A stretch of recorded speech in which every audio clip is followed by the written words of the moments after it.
¿Cómo están? Bienvenidos, bienvenidas. Iniciando una nueva edición de nuestro programa Primera Línea, aquí en la 104.7 Nuevo Mundo, Patagonia, también a través de sus plataformas de Facebook, Radio Nuevo Mundo Patagonia, y Twitter, Patagonia Radio, perdón, y YouTube, Patagonia Radio Nuevo Mundo. Muchas gracias a todos aquellos que nos siguen en las redes sociales.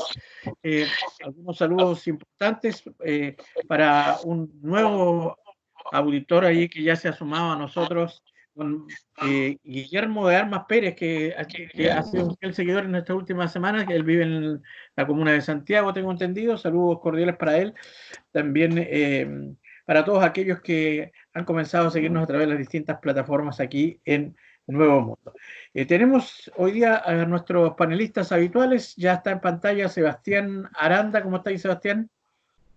Tal, buenas tardes, Claudio, a todas y a todos los que escuchan.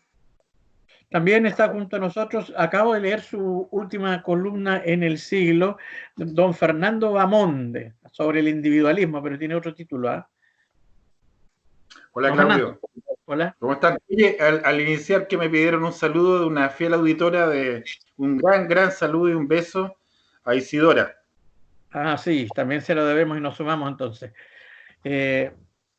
Dalibor está ahí haciendo algunas gestiones, así que va a ingresar en cualquier momento a nuestra plataforma virtual de la que estamos transmitiendo este programa, que se retransmite mañana, lo recordamos, a las 11 de la mañana.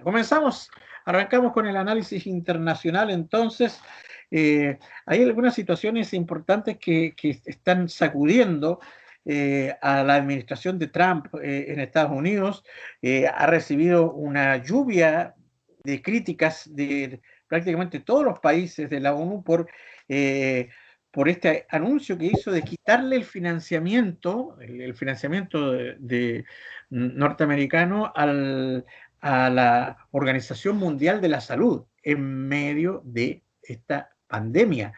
Una situación bastante inexplicable, y vamos a ver si nuestros panelistas logran explicarlo. Lo mismo está ocurriendo con las críticas hacia el gobierno norteamericano, con el mal manejo de la pandemia. Recordemos que primero el propio Trump minimizaba las consecuencias de esta pandemia, que nosotros sabemos que incluso ya tenía infectados en Estados Unidos a partir del mes de enero, y hoy día ya sobrepasó por lejos el estado de Nueva York. El número de infectados y el número de muertes está prácticamente descontrolado. A esto le sumamos que sabemos que Estados Unidos está en carrera presidencial, donde Donald Trump postula a la reelección, en esta tradición de las presidencias norteamericanas, que prácticamente es un ritual que se repiten por 2 años. Vamos a ver qué pasa. Por el lado demócrata, la bajada de Bernie Sanders asegura de alguna manera la presentación de John Birdes como el candidato demócrata. Fernando, dime. Sí, mira el WhatsApp, porque parece que había un error para que se incorpore el invitado del día de hoy. Ya, vamos a revisar. Partimos con Sebastián Aranda. ¿En general o...? Sobre el tema norteamericano y, claro, la crisis general a nivel internacional. Sí, bueno, complementar un poco, antes de entrar de lleno un poco a esta particularidad que ocurrió el día, si no me equivoco, de ayer o antes de ayer, que fue este anuncio de Donald Trump de quitar el financiamiento que Estados Unidos aporta a la Organización Mundial de la Salud, el país que más financia, siendo casi un 30% de los recursos que recibe la Organización Mundial de la Salud es de Estados Unidos, pero que se suma a un anuncio que ya había hecho el fin de semana, cuando ya de alguna manera había cierto nivel de consenso respecto de la situación devastadora y de crisis de salud pública que está viviendo el estado de Nueva York. Había lanzado las primeras críticas respecto un poco de la condescendencia que había tenido la Organización Mundial de la Salud con China, no sé si contradiciendo un poco el tono amistoso que había tenido la semana anterior, cuando declaró que había hablado por teléfono con el presidente de China, con Xi Jinping, y cargando un poco la culpa a la OMS, de alguna manera desligando su responsabilidad respecto a la desatención de diversos líderes dentro de Estados Unidos, líderes de diferentes estados que a comienzos de marzo clamaban por un cierre temporal de sus diversos estados, facultad que evidentemente tiene el gobierno federal, y que Trump durante mucho tiempo desestimó, incluso amenazó con contradecir de alguna manera cualquier tipo de mandato que hicieran estos estados para retraer esta medida. Lo mismo hizo ahora hace poco con el gobernador de Nueva York, está un poco esa disputa, lo que de alguna manera también pone en manifiesto, por un lado, la intención abierta que ha manifestado no solamente Trump, sino que parte también del Partido Demócrata de mantener la economía vigente de alguna manera, de generar la menor cantidad de paralizaciones posibles de productos de cuarentena, y por otro lado, evidentemente, la responsabilidad política que le podría caber a él o que le podría sindicar él mismo a, en este caso, organizaciones internacionales y de importancia evidentemente protagonista, como en el caso de la Organización Mundial de la Salud, y dentro del contexto de las elecciones. Recordemos que actualmente están en primarias ambos partidos, el Partido Demócrata y el Partido Republicano, primarias que terminan a final de junio, para luego las presidenciales que son en octubre y noviembre. Bueno, ahí Fernando puede complementar un poco más.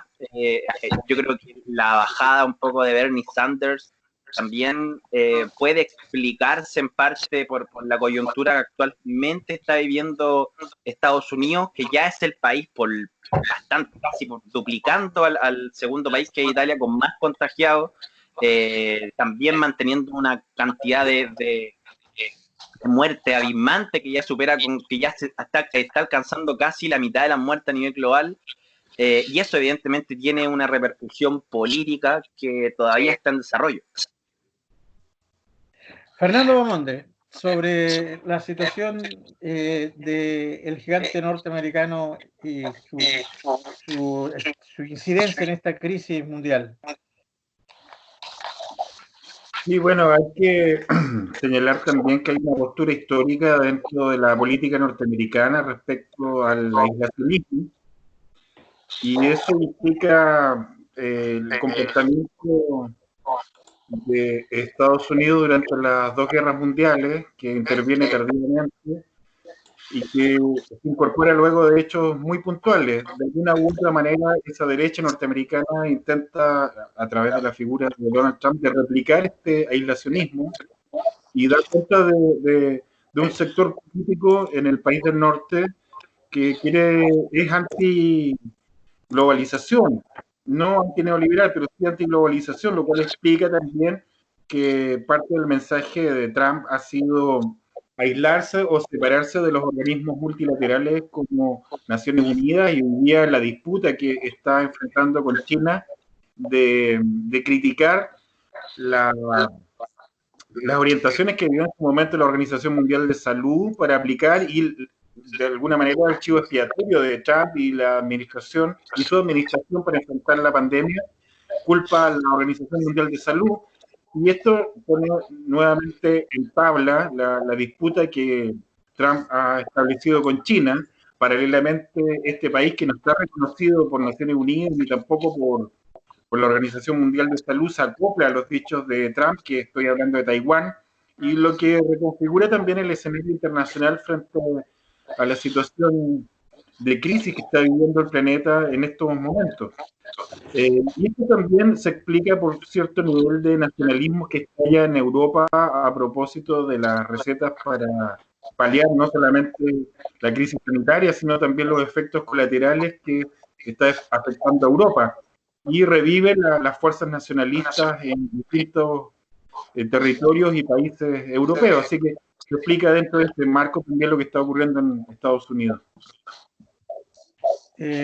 Dalibor, sobre esta situación global e internacional de cómo está afectando el coronavirus no solo a Estados Unidos, sino también, recordemos, a estos países europeos como España e Italia, que van digamos, en este tristemente célebre ranking de ser los países que tienen un mayor descontrol de la pandemia. Recordemos también que a nivel latinoamericano, el país bueno, es el más grande, lejos, pero que tiene más contagiados, fallecidos es Brasil, donde también el manejo de la crisis sanitaria por parte del presidente Bolsonaro ha sido fuerte de muchas críticas, incluso de asonadas populares en su contra. Sin duda el manejo, como tú bien dices, de los distintos gobiernos tiene una relación directa con la cantidad de contagiados, con la cantidad de fallecidos. Estados Unidos tiene más de 25.000 muertos hoy día, 596.000 contagiados. Y se produce, es un buen ejemplo el de Estados Unidos, porque hoy día hay una verdadera disputa interna por las competencias que tendrían o no los gobernadores respecto del presidente de la República. De alguna manera, Trump les pone el pie encima, digamos, estableciendo que el único que manda en el país es él. Y eso es muy parecido a lo que hace Bolsonaro y otros líderes mundiales que vemos que tienen una mirada que está muy centrada en lo económico, está muy centrada en el ámbito de la industria, de la producción, y tienen un pánico tremendo a detener ese proceso económico. Sin embargo, la fuerza de los hechos los obliga hoy día a parar sus procesos, pero con un agravante que es tener más contagiados y más muertes que otros países que han tenido la precaución desde el primer momento o desde las primeras semanas, ¿cierto?, de tomar medidas más drásticas respecto de las cuarentenas y respecto de las medidas sanitarias. Entonces creo que es claro que y evidente, digamos, que a nivel mundial aquellos gobiernos que han pretendido mantener la economía con números aceptables, por decirlo de alguna manera, son los países que al mismo tiempo tienen más víctimas y eso lamentablemente es algo que podemos ver en Chile también. O sea, ver cómo en algunas comunas se decretan cuarentenas parciales por sectores, y claramente esto está orientado a mantener la actividad económica más que a salvaguardar la salud de las personas. Entonces yo creo que ahí hay un tema de fondo que está cursando hoy día en el planeta entero. Bien. Uno de los temas importantes que ha estado cruzando la semana, que ha tenido también avisos presidenciales al respecto y también ha puesto de alguna manera, de alguna forma, en conflicto al propio ministro del ramo, es el tema educacional.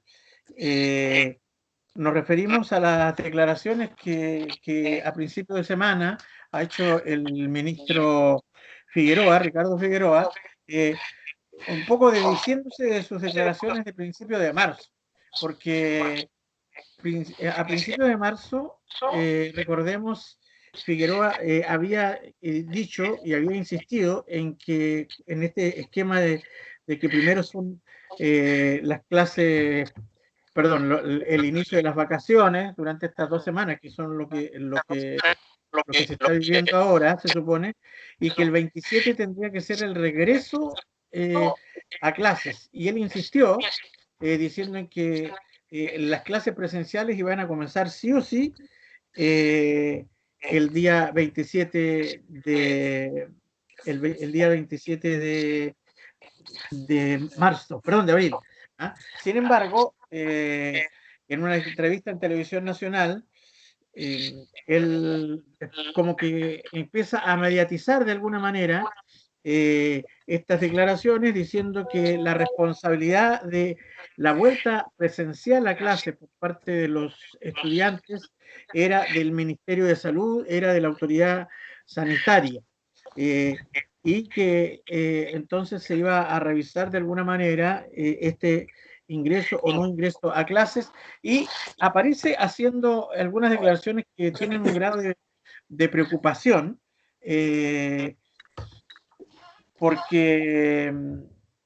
porque dice que aparece con el presidente de la República haciendo una conferencia de prensa, una cadena nacional, avisando esto del canal educativo, que igual tiene varios reparos con los que vamos a conversar recién, o sea, ahora, pero ocurre que dice que el regreso a clase va a ser gradual.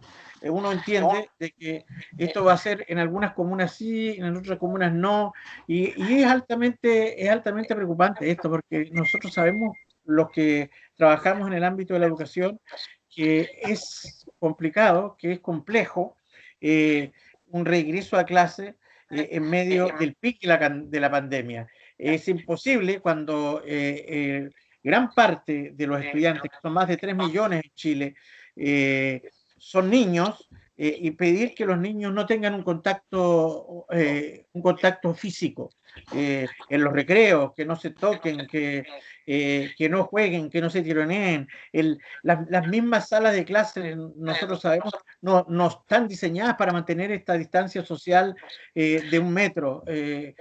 Son salas que los jóvenes no tienen 1 metro cuadrado para desplazarse y para manejarse, mucho menos. Entonces, el que se hable de que va a haber un retorno el día 27, aunque sea gradual, es altamente preocupante. Y por otro lado, este aviso del canal educativo viene con letra chica, porque se dice que todos los canales de Anatel, etcétera, los canales abiertos van a sumarse a esta iniciativa, que entre paréntesis partiría junto con este eventual regreso a clase a fin de mes, ¿ah? Pero no se dice que es por la señal digital de los canales, que todos los canales tienen esta señal digital, que es su señal 2, que hoy día no la están usando, pero no en todos los hogares hay televisores que estén con la tecnología para recibir esta señal digital. Tampoco, efectivamente, por lo tanto, y además es un canal que está pensado principalmente hacia el área infantil. ¿Y qué pasa con la cobertura hacia los jóvenes, hacia los estudiantes de enseñanza media? Nada se habla al respecto. Hay una iniciativa en el Parlamento, impulsada por Amaro Labra, de que haya un bloque de las 11 a la 1, eminentemente educativo, y sobre el respecto, nada, sale este aviso, que también es bastante, tiene como decíamos, su letra chica. Fernando Bamonde, sobre el tema educacional. No sé si está el invitado ya, Claudio. Tiene problemas porque dice que nosotros no lo estamos aceptando, así que yo estoy en eso. No, estoy aquí. ¿Ah? Ahí está. Estoy aquí. Ahí lo tenemos. Lo estoy escuchando atentamente. Ahí lo tenemos, lo que nos costaba verlo. Bueno, porque ya nos están viendo también en sus hogares nuestros auditores, vamos a contarles a nuestros queridos auditores que tenemos el honor de tener aquí en la primera línea radial, en la 104.7, nuestro programa Primera Línea, al alcalde de Recoleta, Daniel Jadue. Daniel, un abrazo fraternal, bienvenidos a las ondas de Nuevo Mundo. Un abrazo a ustedes, compañeros, muchas gracias por la invitación. Los estaba escuchando atentamente y comparto la mayoría de los juicios que ustedes están desarrollando, desde los juicios internacionales para el presidente del norte, que a mí me gusta mucho opinar de él, porque nunca me ha gustado un presidente norteamericano, ¿eh? Pero yo creo que este es lejos el peor de todos, o sea, no tiene ningún análisis.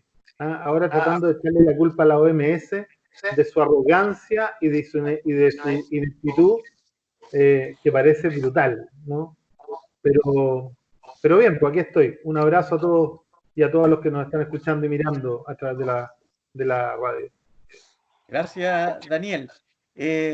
Ya que Daniel ha ingresado a nuestra plataforma, vamos a retomar nuestra pauta original. Y Daniel, queríamos partir haciéndote una pregunta. Ya vamos a hablar con Fernando, pues tener una pregunta pendiente sobre sobre la situación que se está viviendo a nivel de Santiago en general, con este tema del coronavirus. A nosotros nos cuesta entender esto de que haya comunas que están parcialmente nos cuesta mucho, parcialmente en cuarentena y otras no. ¿Cuál es la realidad en particular de Recoleta? Entendimos que en un principio estuvo Independencia dentro de las comunas en cuarentena, que es vecina, después salió, y bueno, bastante nos cuesta a nosotros desde acá, desde la distancia de la Patagonia, entender las medidas sanitarias que se están tomando en la capital. Bueno, de acá del centro de las medidas sanitarias también nos cuesta entenderlas, ¿no? No es de allá. Yo me imagino a mis colegas de Santiago, Felipe Alessandri, y de Ñuñoa y de Puente Alto, ¿no? Tratando de detener al virus y tratando de que no cruce Grecia, de que no cruce Avenida Mata, de que no cruce la otra calle. La verdad que parece bien absurda, pero tiene una racionalidad. Yo no suelo decir que el gobierno se está equivocando, sino que el gobierno está actuando en base a una racionalidad que al menos todos los que estamos en este panel no compartimos, y ese es el problema. ¿Y cuál es esa racionalidad? Ustedes lo decían muy bien, poner la economía por sobre la salud de las personas, ¿no? Y además con un fin político un poquito medio macabro, ¿no? ¿Y por qué lo digo? Uno puede ocupar la cuarentena para impedir que la epidemia se desarrolle y avance, ¿no? Pero este gobierno ha decidido ir detrás de la pandemia, siguiéndola.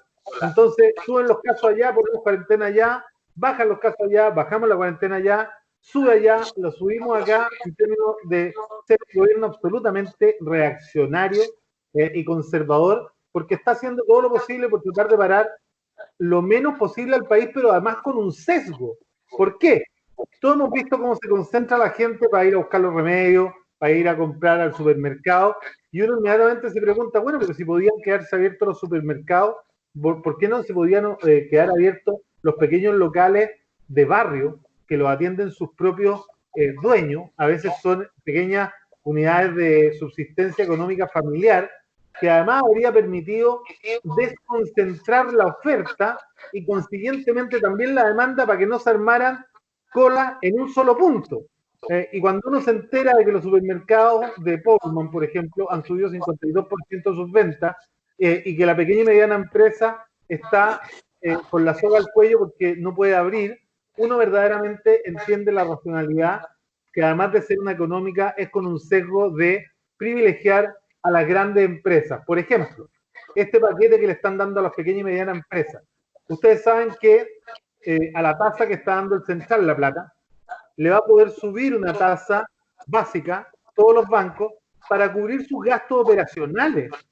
Es decir, las medidas del presidente que no han sido poner plata fresca, van orientadas a cubrirle con garantía crediticia del Estado y poder financiar con plata de las pymes los gastos operacionales del banco. Yo te aseguro que la mayoría de las pequeñas y medianas empresas de todo Chile estarían felices si el Estado obligara a alguien a pagarle los costos operacionales de los 2 meses que llevan o que van a estar cerrados.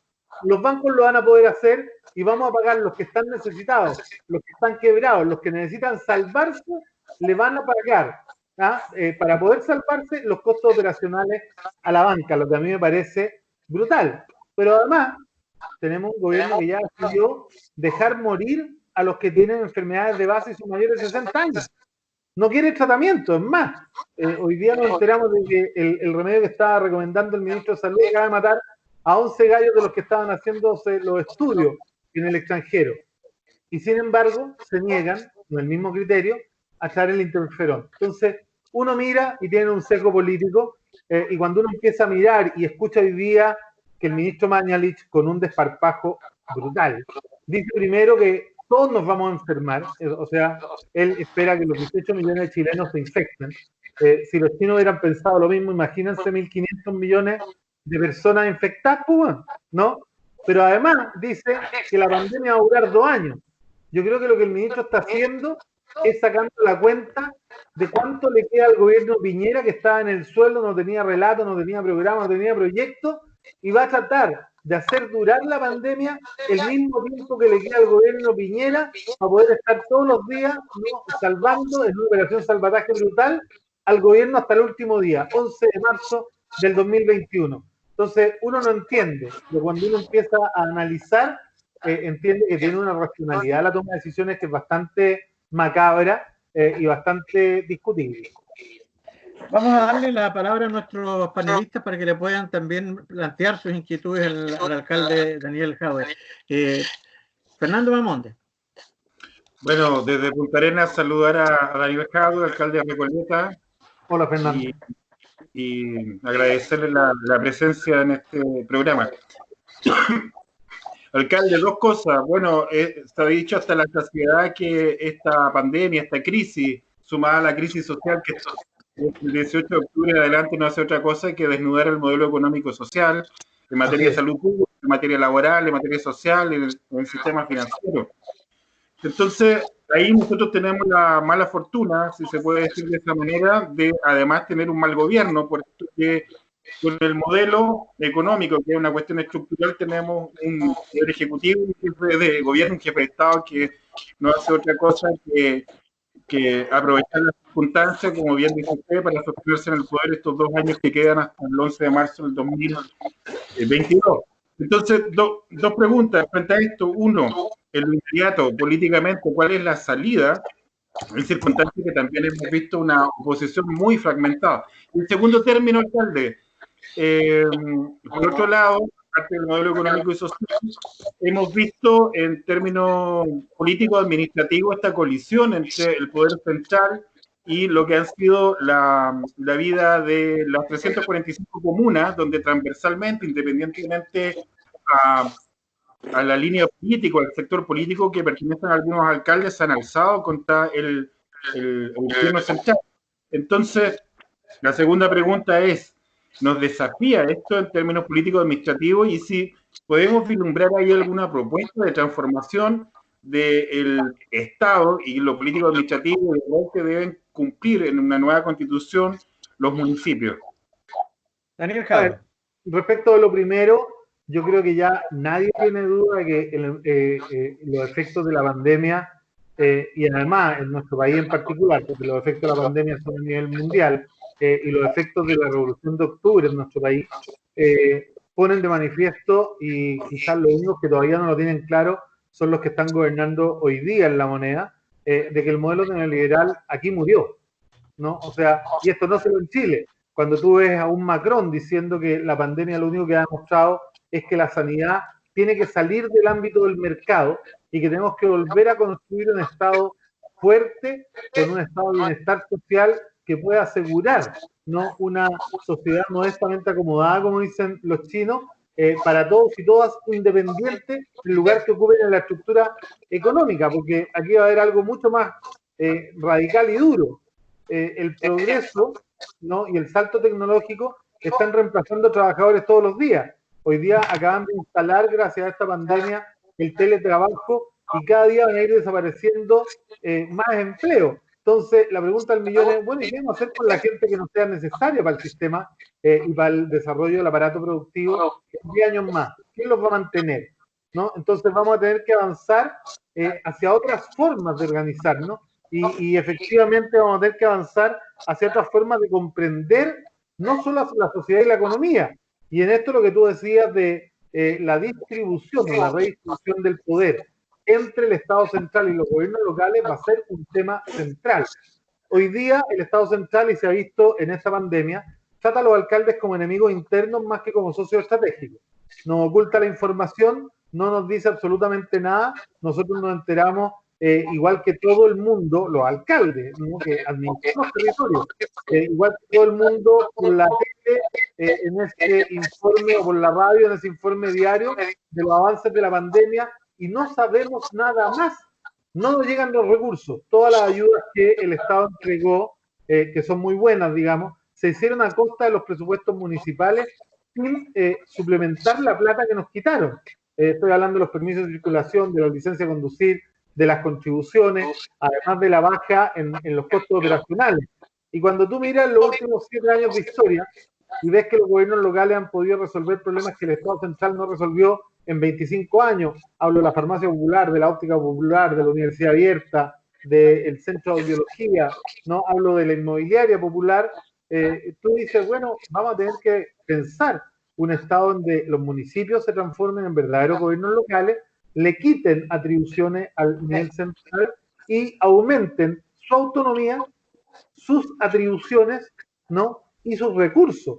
Y tendiendo además a que efectivamente se haga realidad esta frase tan vacía que dice que todos los ciudadanos y ciudadanas de Chile son iguales ante la ley, porque no es aceptable que una comuna como Las Condes tenga 1.300.000 pesos por habitante al año, y que Puente Alto se tenga que batir con 120.000 pesos por habitante al año, Recoleta con 220.000, Alhué con 85.000, lo que parece un contrasentido. O sea, claramente no todos los ciudadanos somos iguales ante la ley. Punta Arenas tiene un per cápita de cerca de 280.000 pesos, que es, oye, casi una quinta parte de lo que tiene Las Condes, ¿no?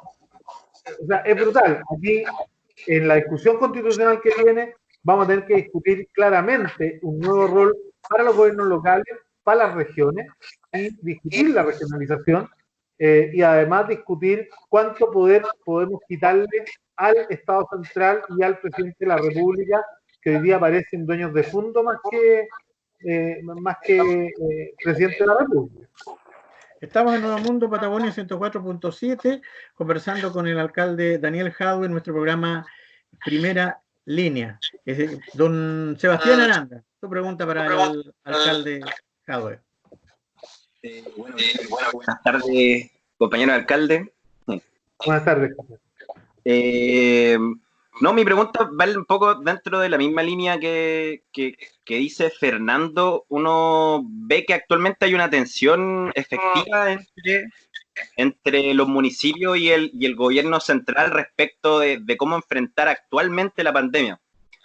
Sabemos que hoy en día los municipios tienen responsabilidades delegadas constitucionalmente, como por ejemplo educación, y en el caso más vigente la salud primaria. Y a su vez, dentro de los recursos distribuidos que se focalizan vía subdero, desarrollo social, también evidentemente los municipios tienen una red no menor de atención sobre todo a los sectores más vulnerables. Entonces, el punto es hasta qué punto se sostiene hoy en día la tensión que existe actualmente entre las medidas, porque como usted mencionaba, hasta el alcalde Codina hoy en día se ha manifestado como un abierto opositor a las medidas del gobierno, porque es inentendible que el virus sea incapaz de pasar de cruzar Vicuña Maquena o Conchitoro hacia la cordillera, y qué rol deberían empezar ya a cumplir también los municipios en lo específico, en lo inmediato, y como usted también lo decía, también perspectivándose en un estado estacionario normal posterior a pasar esta crisis, si se quiere decir de alguna manera en el Nuevo Chile. ¿Qué rol deberían empezar también a cumplir los municipios, pero en términos también de responsabilidad y atribuciones? Porque vimos, por un lado, que la educación municipal fue la apuesta que hizo la dictadura vía sistema neoliberal, y le entregó a la discrecionalidad de los 345 municipios la administración de la educación, que muchas veces esos recursos no necesariamente fueron destinados a educación, pero por otro lado también vemos casos exitosos. Entonces, ¿cómo también se debería mantener este tipo de equilibrio en términos de administración del Estado inmediato vía municipio a futuro? A ver, yo creo que la discusión cambia de foco cuando uno analiza la posibilidad real de tener gobiernos locales. Nunca hemos tenido gobiernos locales, y uno de los problemas de la municipalización es que nunca se acompañaron los recursos y tú terminaste teniendo 345 tipos y niveles de educación. Cada alcalde con los recursos y con el interés que la educación le significa, con los recursos que tiene y con el interés que tiene. O sea, acá en Recoleta tuvimos alcaldes de la UDI que quisieron destruir la educación pública, al punto que nos entregaron el Valentín Letelier, que tenía cupo para 3.000 alumnos, con 132 matriculados. Hoy día ya tiene más de 1.000. Entonces, ahí uno efectivamente discute si puede o no puede ser municipal la educación. Y yo quisiera que no fuera, o sea, yo creo que debiéramos repensarlo, porque podría ser municipal y podríamos desmunicipalizar también, pero no hacia el Estado central. Yo habría municipalizado como lo hemos hecho acá en Recoleta. Nosotros los colegios los tenemos gobernados por directorios colegiados, que son mesas en donde convergen los estudiantes, los profesores, los padres apoderados, los asistentes de la educación y el representante del sostenedor en una fórmula absolutamente inédita que ha dado muy buenos resultados y que nos ha permitido doblar la matrícula efectivamente en 5 o 6 años. Pero estamos hablando de un proceso mucho más complejo. Ahora, quiero hacerle un comentario sobre esta tensión. La tensión entre los alcaldes y el gobierno es mucho mayor. Hoy día se nota muy poco. ¿Por qué? Porque las dos asociaciones que hay, ¿no? La Asociación Chilena de Municipios y la Asociación de Municipios de Chile, están gobernados por gente muy cercana al presidente de la República y le han ido bajando el estatus, ¿no? O sea, en el resto de los alcaldes que no estamos hoy día en la mesa directiva, que no se nos consulta para nada, sino que se nos va informando de los pasos que da una directiva que no dialoga tampoco con nadie, es muy condescendiente con el gobierno. Yo les quiero comentar que los municipios hoy día están quebrados, que el 80% de los municipios de Chile no va a tener plata para pagar los sueldos de mayo, ¿no? Que efectivamente en mayo es probable que los municipios dejen de pagar los contratos grandes de basura, de mantención de alumbrado, de agua y electricidad. Y yo no sé si todos van a responder como espera el gobierno, porque nosotros tenemos un gobierno que está esperando que el virus se convierta en buena persona, que las AFP se conviertan en buenas empresas, que los bancos se conviertan en buenas personas, y efectivamente eso no sucede ni va a suceder. Entonces, si el gobierno no reacciona de manera oportuna, ¿no?, a la crisis que está generando con el desfinanciamiento municipal, aquí va a haber una crisis sanitaria mucho mayor. O sea, imagínense las 5 o 6 empresas que recogen la basura en todo Chile, ¿no? No es que les vaya a dejar de pagar uno de sus contratos, les van a dejar de pagar todos sus contratos. ¿Cuánto van a seguir ejerciendo el rol de retirar y disponer la basura en los vertederos sin paga? Nos van a hacer lo mismo que le hicieron a Pedro Aguirre Cerda hace 4 años cuando dejaron la basura en las calles porque no le estaban pudiendo pagar. Va a haber una crisis sanitaria mucho peor y en pleno invierno. Entonces, aquí estamos ante un problema muy grave, pero este gobierno no tiene vocación de diálogo, ni tiene vocación de tomar acuerdos ni de trabajar en equipo. Vuelvo a decirlo, actúa con un secretismo. Imagínate que en el caso de la pandemia ni siquiera nos quieren informar las direcciones de dónde están los enfermos. O sea, los municipios que podríamos estar sanitizando el espacio público en torno a los contagios, haciéndole acompañamiento a las familias, haciendo el acompañamiento y fiscalizando el cumplimiento de las cuarentenas, ¿no? Hoy día simplemente no podemos hacer ninguna contribución porque el gobierno no nos cuenta absolutamente nada. Y esto es porque tienen desconfianza y nos tratan como enemigos. ¿Por qué? Porque el ministro debe imaginarse que si nos pasan la información, nosotros la vamos a filtrar y la vamos a hacer pública, ¿no? Todos los funcionarios públicos sabemos que esa información es sensible y debe ser manejada bajo estricta reserva. Pero una cosa es que no se hagan públicas y otra es que el sistema primario de salud con los consultorios y los municipios, que son los que tienen las redes de apoyo más inmediato a la gente que está sufriendo la pandemia, debiéramos tener la información para poder colaborar y efectivamente mitigar la incertidumbre, mitigar los dolores, las necesidades, pero no es interés del gobierno. Quieren manipular la información y quieren tener todo el control ellos. Vamos a continuar con nuestra ronda de preguntas de nuestros panelistas habituales, a nuestro invitado de hoy en primera plana, el alcalde de Recoleta, Daniel Jadwe. Tiene la palabra don Daliore Torres. Compañero. Yo sé cuánto vale el candidato a alcalde por Punta Arenas. Nuestro candidato. Está bien, gran tarea. Hola. A ver, un poco tal vez sacándote del tema de los municipios, para que nos cuentes un poco cuál es tu misión. Nosotros hemos visto desde Magallanes que el gobierno aprovecha esta pandemia también para meter la mano en todo lo que puede, digamos. Hoy día está planteando claramente congelar, suspender negociaciones colectivas, contratos colectivos. En fin, hemos visto cómo en materia de derechos humanos, digamos, han sido asquerosos y aprovechan la pandemia para avanzar, diría yo, en todos los ámbitos que ellos estiman sea necesario aprovecharse del momento. incluso congraciarse con sectores de derecha y de ultraderecha, ¿cierto? Golpistas, liberando y disminuyendo penas de criminales de derechos humanos, pero también mirando que terminada la pandemia probablemente se reactive el movimiento social y requiere tropa, requiere equipo, requiere tener las líneas, ¿cierto? Bien alineadas, valga la redundancia. Entonces da la impresión de que aprovecha la pandemia también un poco para eso. ¿Cómo ves tú la cosa desde allá, Daniel? Bueno, yo lo dije hace un rato. Yo creo que Mañalich es un excelente comunicador social para explicitar lo que el gobierno piensa pero no quiere decir. Dentro de su brutalidad acostumbrada, él cuando dice que la pandemia va a durar 2 años, de que efectivamente los 18 millones de chilenos se tienen que contagiar, es decir, no tiene ningún interés como ministro de Salud en proteger la salud de los chilenos y detener la pandemia, sino que se va a dedicar a administrarla de tal manera que ésta se extienda en el tiempo, impida que vuelva el movimiento social, y esto, mira, yo quisiera estar equivocado, porque es probable que le resulte al gobierno, pero si no le resulta y en un mes más tenemos el pic de contagio de la pandemia del COVID-19 sumado al pic de contagio de la influenza de invierno, de la influenza temporal, ¿no? Y de toda la crisis del sistema público por todos los problemas respiratorios que nuestros ciudadanos presentan en esta época del año.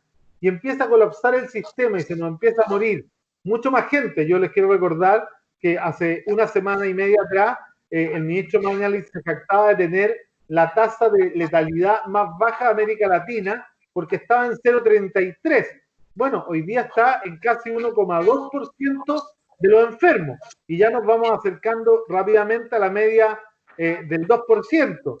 Y espero que no lleguemos a los países en donde está desarrollada la catástrofe, que está en torno al 5, al 7 y hasta el 9% de los que se enferman. Claramente, nuestro sistema de salud está mucho menos preparado que los de Estados Unidos, Francia, España e Italia. Por lo tanto, ustedes comprenderán que si esta apuesta le sale mal a este gobierno que ha tomado las decisiones solo, sin incorporar a ninguno de los actores y que además escucha solo a los expertos que les dicen lo que ellos quieren escuchar. Porque no es que escuchen a los expertos, ¿no? Porque aquí hay expertos para todo. Cuando nosotros propusimos traer el interferón, sepan ustedes que la respuesta fue taxativa. No, porque es un medicamento de Cuba que según el presidente de la República todos saben que no sirve para nada y sin embargo están los protocolos de uso de varios países del mundo por una razón específica. El interferón no es una vacuna, nadie lo ha dicho. Tampoco es un medicamento contra el COVID-19, nadie lo ha dicho. Pero cuando tú tienes una enfermedad nueva que no tiene tratamiento certificado por ningún estudio en ninguna parte del mundo, ¿qué tiene que hacer éticamente el médico o el conjunto de los médicos? Empezar a probar con las medicinas que están disponibles para enfermedades similares que atacan las mismas cosas que ataca esta enfermedad. Dentro de esa línea de trabajo que es experimental, porque tú, no porque no hayan tratamientos certificados, podéis dejar morir a los pacientes sin tratamiento, que es lo que plantea este gobierno y lo que algunos del Colegio Médico plantearon al principio. No es la lógica. Avicena lo decía, cuando usted no conoce la causa y por lo tanto no puede atender la causa de la enfermedad, atienda los síntomas hasta que los síntomas cedan.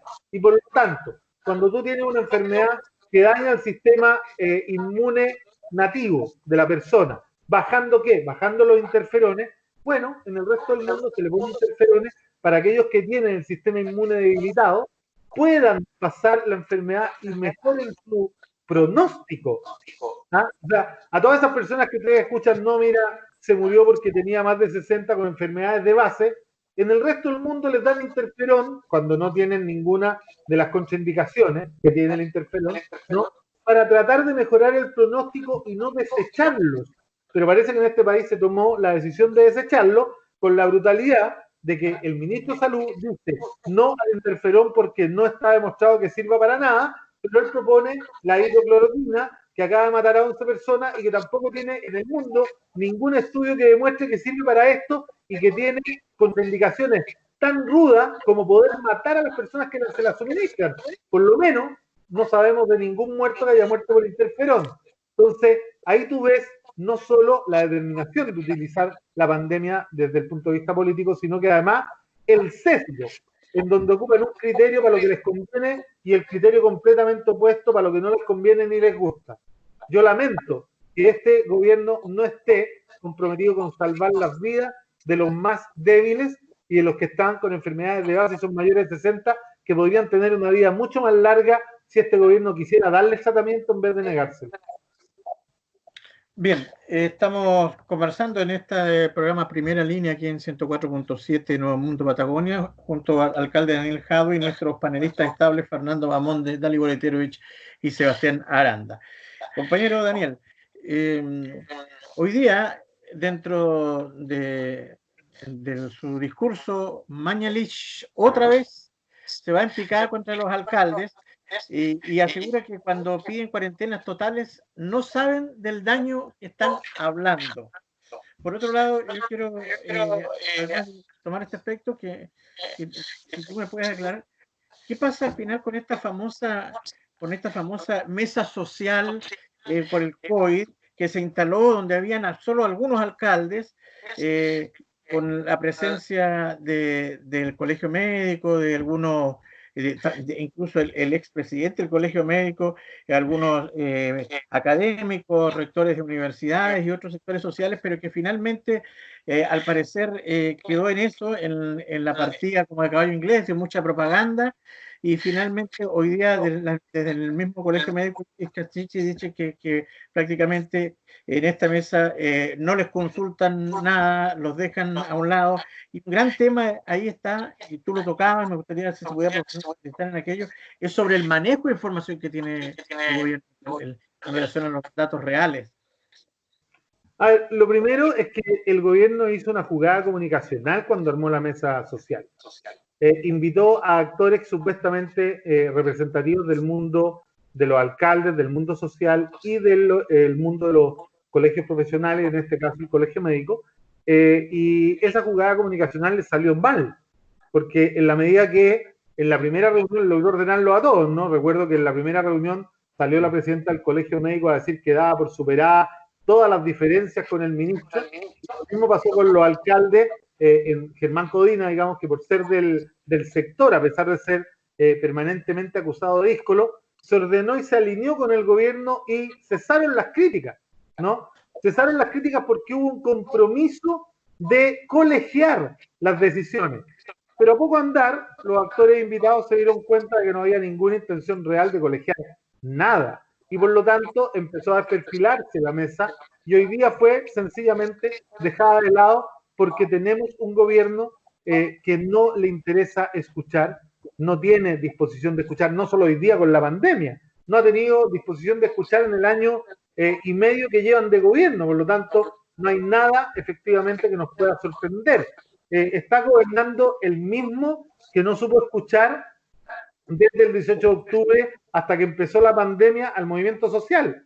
Están gobernando los mismos que decían que la gente tenía que ir a hacer fila a los consultorios a las 4 de la mañana a hacer vía social. Están gobernando los mismos que decían que para pagar menos en el metro había que levantarse una hora más temprano. Están gobernando exactamente los mismos que cada vez que abrían la boca desafiaban la ira de la ciudadanía.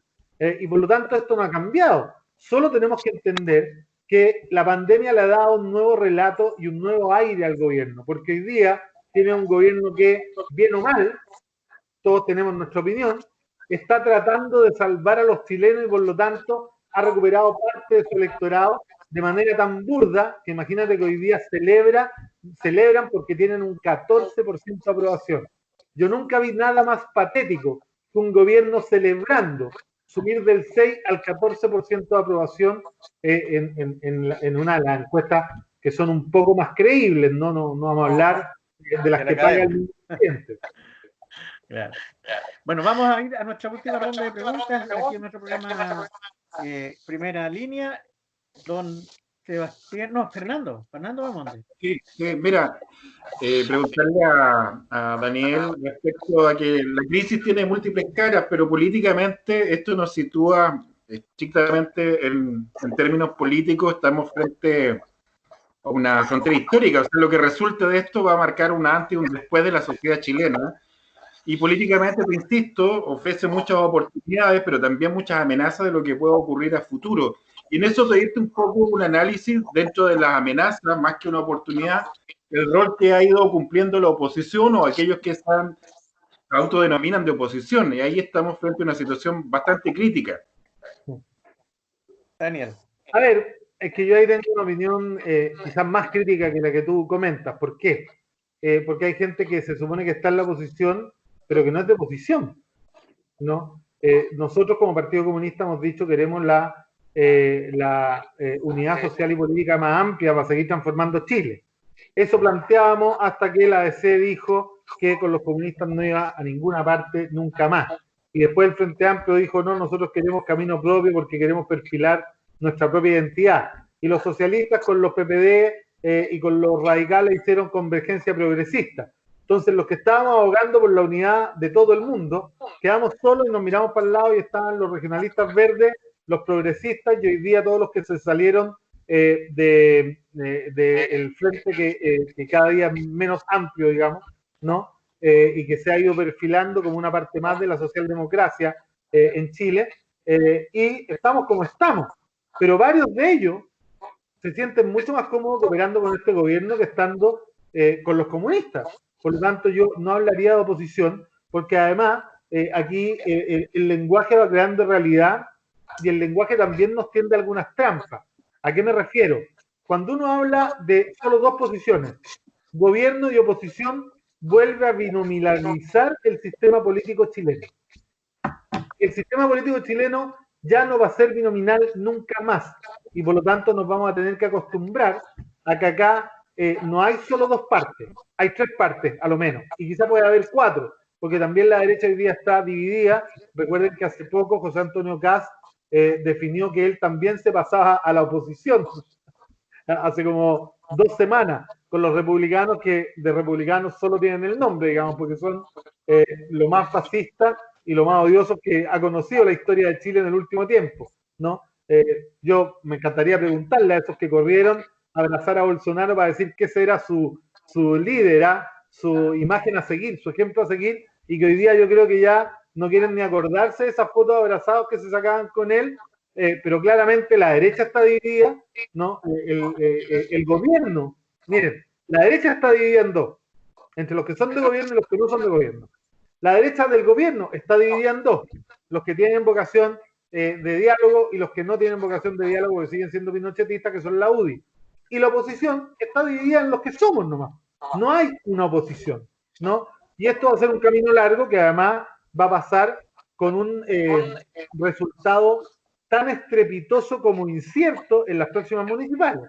Porque ustedes comprenderán que si el cúmulo de personas que hoy día afirman que con seguridad van a ir a votar ha subido del 35 al 78%, nadie está asegurado.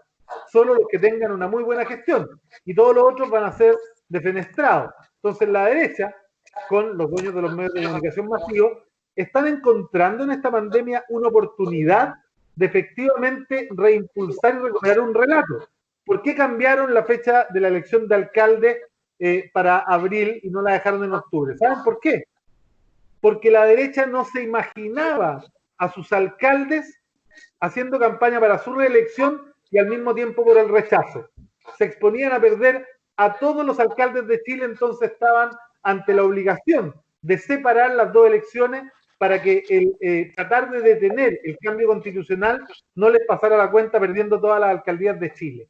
Esa es la razón de fondo. Y los que aceptaron este cambio, y lo aceptaron para abril, regalándonos a los alcaldes y concejales en título 6 meses más de duración del mandato por secretaría en contra de los mandatos de los próximos alcaldes y concejales, lo hicieron única y exclusivamente para no someter a la derecha a esta disyuntiva de querer hacer campaña por el rechazo y al mismo tiempo ir a la reelección, lo que se veía prácticamente imposible. ¿Por qué? Porque todo indica que el rechazo no va a estar más allá del 22-25%, ¿no? Y eso sería y va a ser, y así vamos a trabajar y nos vamos a preocupar de que así sea, la peor derrota histórica para la derecha chilena. Sebastián Aranda, la última pregunta por parte suya para el alcalde Daniel Jadwe.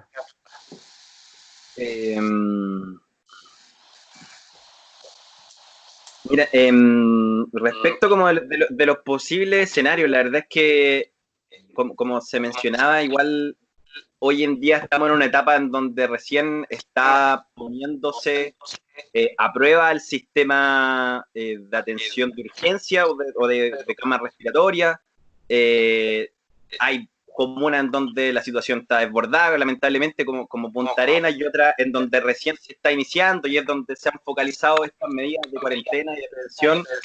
Pero la verdad es que uno, siendo pesimista, pero bastante racional, ve que de alguna manera esto se puede desbordar y sabemos lamentablemente que las instituciones que hoy en día deberían generar un ordenamiento y un cierto nivel de cooperación y de normalización, o sea, de generar ciertas directrices para que la población se ordene y no se produzcan caos, están abiertamente desacreditadas, tanto las fuerzas de orden como instituciones del Estado, Ministerio de Salud o el mismo gobierno.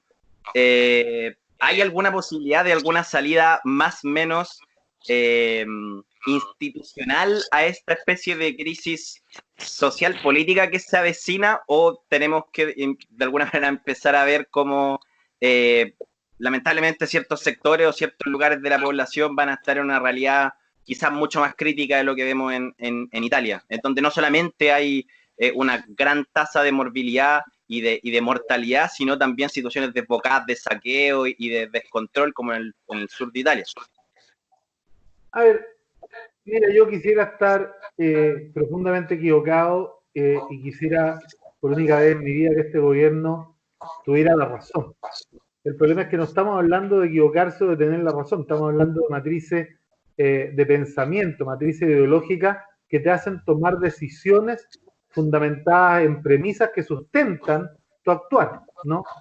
Cuando el ministro Mañalich afirma que aquí se van a contagiar todos los chilenos, él hace una declaración que es tremendamente temeraria, porque si uno toma los datos promedios a nivel mundial y uno piensa que el 10% va a necesitar hospitalización y que el 5%, o sea que ya necesitáis 1,8 millones de personas hospitalizadas y necesitáis 900.000 personas en estado crítico, de las cuales, más allá de que las podáis desplazar en el tiempo, si tú las desplazáis en 5 meses, vaya a tener un promedio que no vas a poder administrar, sobre todo si tú le sumas los que van a tener problemas respiratorios por otro tipo de enfermedades y los que por ser enfermos crónicos van a estar en una situación muy dramática a partir de la primera o segunda semana de mayo. Por lo tanto, aquí hay una planificación fría, calculadora y que ya está asumida, ¿no? Como este empresario que salió diciendo que no podíamos paralizar el país y había que asumir que iban a haber muertos, ¿no? Lo mismo que dijo Trump, lo mismo que dijo Bolsonaro, lo mismo que dicen todos los presidentes empresarios del mundo que se acaban de enterar que sin trabajadores no hay creación de riqueza y por lo tanto no quieren parar al país porque quieren seguir haciendo la riqueza, ¿no?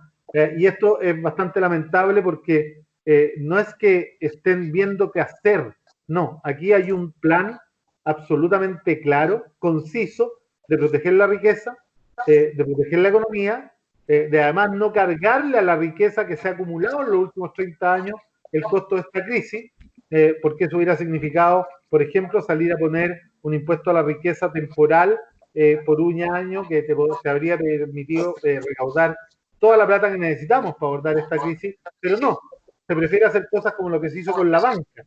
Yo les quiero comentar, en los otros países el esfuerzo fiscal va entre el 20 y el 40% del PIB. Aquí estamos llegando con todo el alaraco de este gobierno al 6,5, 6,7%. Esto es brutalmente insuficiente, ¿no? Entonces, yo veo que, y vuelvo a decirlo, espero estar equivocado, que en mayo vamos a tener una crisis sanitaria de la cual este gobierno no va a poder salir, ¿no? Y lamentablemente los que vamos a dar la cara vamos a ser también los alcaldes. Y va a ser un tema complejo. Ahora, vuelvo a reiterarlo, aquí las cuentas son demasiado claras. este gobierno está recuperando la posibilidad de tener un relato, abandonando su programa de gobierno y solo respondiendo a una crisis que le cayó como anillo al dedo para poder salir, entre comillas, un poco más a flote y sacar la cabeza del agua. Pero el costo lo van a pagar los chilenos, porque efectivamente las decisiones que se van tomando uno lo nota, ¿no? Y yo espero que logremos hacer reflexionar y que logremos hacer reaccionar a este gobierno, porque tengo bastante temor acerca de lo que va a pasar. La curva no es tan prometedora como lo que ellos dicen. Y en los sectores populares, cuando la pandemia llegue, va a llegar a arrasar, ¿no?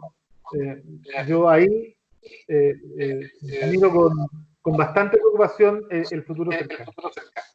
Bien, estamos llegando al final de nuestro programa. Vamos a dar la palabra a Dalibor Terch para hacer la última pregunta a nuestro entrevistado, invitado al día de hoy, el compañero Daniel Jado, alcalde de Recoleta. Dalibor Terch. Sí, muy breve.